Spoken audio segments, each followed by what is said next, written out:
Good morning, good afternoon, and good evening. I'm your host, Nick Marbena, and this is Careers Take Time. Our guest today is Jackie Keophet. Jackie, introduce yourself. Hello, my name's Jackie. Hi, Jackie. You want to tell us a little bit about your background? Yeah, sure. I'm currently living in Southern California. I am currently unemployed due to COVID, but my most recent position was with Tesla, the motor company, and that's where I've been spending time with them as an energy advisor, as an owner advisor, kind of the point of contact for all Tesla products.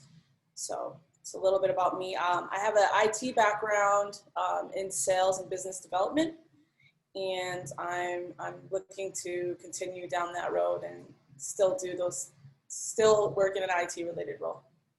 Okay. Yeah. Jackie, how would you describe yourself? It's a good question.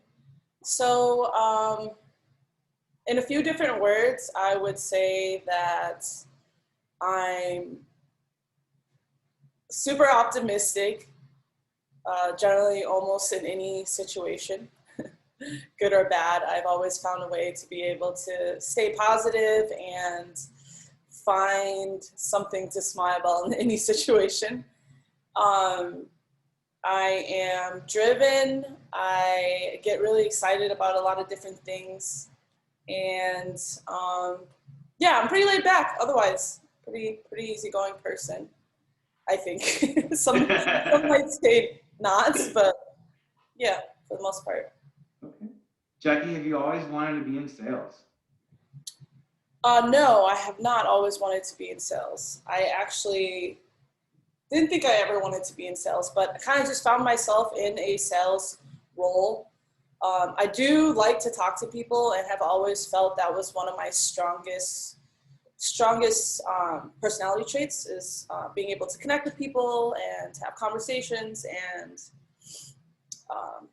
just exchange good conversation and content with people, all types of people. And what was the earliest idea of a career that you originally wanted to have? So one of the earliest careers that I've wanted was to be a pilot. Okay. Yeah. So. Where did that come from? What influenced being a pilot? I'm not really sure. I always thought it was so cool. Like, just as a kid, I feel like seeing planes and things like that, I always thought it would be so cool to see things from up there. What kept you from pursuing that? Well, I actually did sort of pursue it. I was I was in the military. So I joined the Air Force with the intentions to eventually become an officer and become a pilot. But in that experience, I decided that I didn't want to be a pilot anymore. I did pursue it, or at least I was in a direction where I was considering pursuing it. And I did work with planes and alongside planes, so that was cool. Got to see that, and then I just didn't want to be a pilot anymore. Okay. Was there something that deterred you from that path?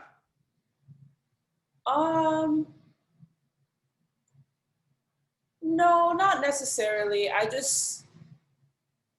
When I actually got to see a cockpit and talk to some people that were flying, I just decided that it wasn't something I could see myself doing long term. Okay. When did the idea shift into sales? So when I got out of the military, I wanted to do journalism. That was actually something that I was really passionate about, and I did a lot of freelance writing, photography work, and I traveled a lot as much as I could. So I backpacked all over South America and parts of Asia, and I was writing. Like I was writing and talking about food and culture before, this whole Anthony Bourdain thing. This was before I knew who he was and what he was about, but that was what I wanted to do. And with journalism, specifically, it's very hard to find work in journalism. So I did that, and that's kind of what took me away from that other aspiration, I would say. Was there something that you learned from journalism and your experiences traveling and abroad that you were able to apply to your career path for sales? Yeah, I think that traveling has really given me an outlook on culture and people. Um, Having gone to so many countries where I couldn't speak somebody's language or communicate with them on their level, but still was able to navigate through cities and through their villages and stuff. That gave me a connection with people, and I think that genuinely most people are good people, I feel like, and that's kind of what I learned from traveling. Was there a particular experience when you're abroad that sits with you the most, you've always kind of looked back on? Yeah, I think the excitement around traveling is not knowing what's going to happen in any given day, and I think there's a lot of excitement around that. Just kind of going with the flow, and just wasn't sure what your day was going to look like. And when you're traveling somewhere that you've never been before, it's very unpredictable, and there's a lot of freedom in that, I think. Just not being able to control or predict what's going to happen a lot of times. And I feel like that can translate to sales a lot of times too. Absolutely. Absolutely. Do you feel like you thrive in unpredictable environments? I thrive. Well, I like to kind of know what's happening, but I think I adapt to change well. I think if things that are constantly changing, and that's something that I experienced at Tesla. And it's a message that they sent across the board. You're hired for something. You have a job title, but there's no seniority structure, which is super cool.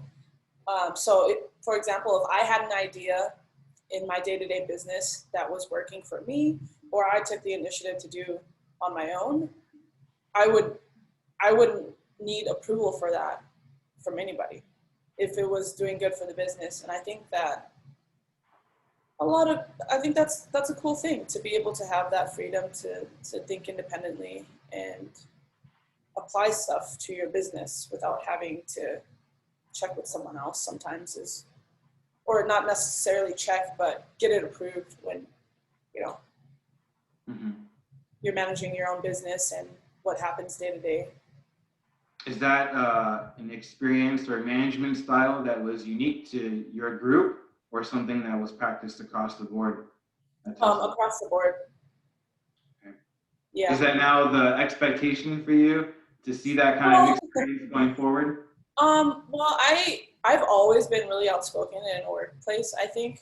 Like, if I have had an idea, I've never felt like I couldn't say anything. And I know that a lot of people don't always feel that way. But I think I'll probably always be that way. But another cool thing about that was, if I wanted to directly reach out to him or to Elon, I could. And it wasn't a weird thing, to directly ping you. That's beautiful, that open door policy, right? Yeah, versus like, check with your manager and then have your director run it up or handle it, or, it is a very open door policy. Do you feel like that motivated you? Yeah, I think it motivated me, but it also, I feel like, gave me it's a different perspective in a work environment where you feel like everyone's on the same playing field. It's not like your voice is smaller because you have a less significant role, or whatever the case might be. But I think an open door policy is important. Absolutely. What does motivate you, Jackie? So I'm motivated by, I would say, new experiences and then money. but I like to experience things for the first time, or that could be people or things. Um, Okay. yeah. So say you're able to get that income of your dreams. What would you do with it? So I have a couple ideas. I actually have a business plan that I've been working on for myself, and it has to do with the healthcare industry, the beauty and healthcare industry. So Okay. I would probably start that, but I would probably spend a lot of my time traveling. That's Is money the major obstacle from you accomplishing that dream? no, it's not a major obstacle at all, and I actually try not to like try not to say, oh hey, if I had this amount of money I would do something, or like the reason I'm not doing something is because I don't have XYZ amount of money. And I don't like to think that way, and I also don't like for my friends or to hear that from people, because I think you could always do something, even if it's minimal work with what you have, which is what I'm doing. But yeah, that would be. It is expensive. It's expensive. There's like a lot of costs that come with um, products and getting all this stuff made and working with the wholesaler. But yeah, I don't know. I wouldn't want to say that is the only thing stopping me. What have you learned in trying to understand how to become a business owner? So, having been a part of starting a business in the last couple of years has taught me a lot.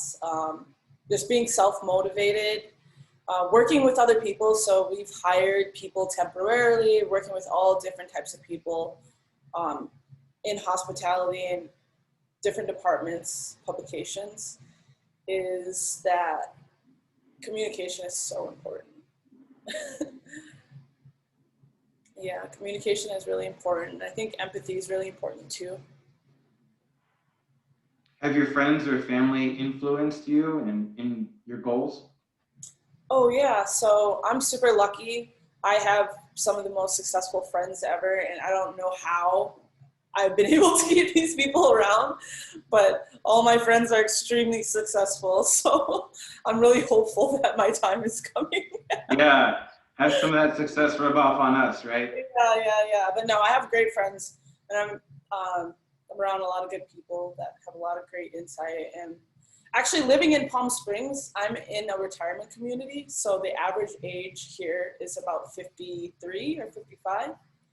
So I do have a lot of older friends now. A lot of them are retired and are still working. They're still super ambitious at 60, which is so inspiring and so cool. Picking up new hobbies, been learning a lot from them, and yeah, it's been really cool. Do you have a mentor? I have a few mentors. What would you say are big takeaways you've had from mentorship experiences? So with my mentorships, a lot of the big takeaways that I have would be maintaining and managing relationships regardless of how I'm feeling or what happened. I think I always try to leave a relationship in a positive light at all times, just because you just never know when you could run into that person again. And I also just like don't like having negative energy with people, um, and always walk away learning something. I think there's a lesson in everything, in communicating with people in relationships and jobs, and friendships. There's a lesson in all those things. I think that's something that I always remember. What advice would you give to someone who's seeking a mentor? So I was always looking, and when I was younger, I almost felt like I was maybe being too aggressive with men, trying like I didn't really know how to verbalize like, hey, like I really like how you carry yourself. I admire how you carry yourself professionally and how you communicate with people, and I want to learn that. Like that's just not something you're gonna find anybody under 25 saying to somebody. I think they're uncomfortable having that conversation. So I I kind of just went out of my way to be around people. Like I always found a way to hang out or be around or in the presence of somebody that I admired, and then I built that relationship, and they kind of just took me under their wing in a way, you know. So How was your first mentorship experience? great. My first mentorship experience is great. I'm still in touch with him. Talk to him often. Uh, really great energy, awesome words of encouragement. Awesome. Yeah, Awesome. I think it's cool when you talk to somebody that you haven't, especially a mentor, you can talk to them about a lot, almost anything, and you're always going to get an honest perspective. And I think having an older mentor, not like super old, but somebody that is experienced and has a little bit more wisdom than you does a lot for a person too. Sure. Sure. Absolutely. Do you have a morning routine, Jackie? Yeah, I do. Tell us. All right. So I wake up and I immediately work out, like just roll out of bed, get my gym clothes, and I'm out. Work out, have chamomile tea every morning. Okay. Yeah, and I usually have eggs and a piece of fruit for breakfast. Very specific, like same thing every day. How do you like your eggs? Scrambled, or I like them over hard. Okay. Yeah. Okay. I used to be the runny yolk person, but like I just ate too many runny eggs in my life, and I just think I got like just completely burnt out on runny eggs. Just Sure. can't do it anymore. I'm over easy all day. No, I get that. Do you have a routine that helps you prepare for a job interview? Yeah, so right now in my interview process, I'm spending weeks interviewing. Not only am I doing that, but I've had to change and manipulate my resume so many times to cater to specific jobs. And that takes a long time. Like also learning about a company, because for me, I think more importantly, I want to vet these companies out too. And that's something that I learned from my mentor. It's like, hey, you're doing a lot of hard work by interviewing and answering all these hard questions. Like, don't forget to ask your questions too. Right. Don't What are forget some of those questions that you ask, Jackie? So I think one of my biggest question is, what does your company's culture look like? Like if you could describe your company culture and the people who work for you, what would that look like? Yeah, I think that's a big question. And I also think now more than ever, younger people, or this should be for all people, but they want to be a part of a company or work for somebody that has similar values to them. Not necessarily the same agenda, but similar values. And I think that's like a big part of the human aspect that you see. So, What are some of those cultural differences you've noticed? in a workplace. Mm-hmm. So while I was at Tesla, it was really diverse. It was people from all over the place. My first training at Tesla, I had somebody sitting next to me that was from Greece, and I also had somebody from Mexico City, which was super cool. And I don't know, it was celebrated. So I think it's important to celebrate people and their diversity, especially people that work for you. It's just important to know, what kind of people are working for you and what the company culture is like, because that gives me like a really good idea of what my work life is going to be like. What does work-life balance mean to you? So work-life balance for me might be opposite of what other people might think, but I actually don't mind working throughout the day or throughout the night, as long as it makes sense. If I'm working with someone in Europe or I'm doing something that has me answering calls and emails in the middle of my night, well, I'm not sure if I want to be on a call first thing in the morning.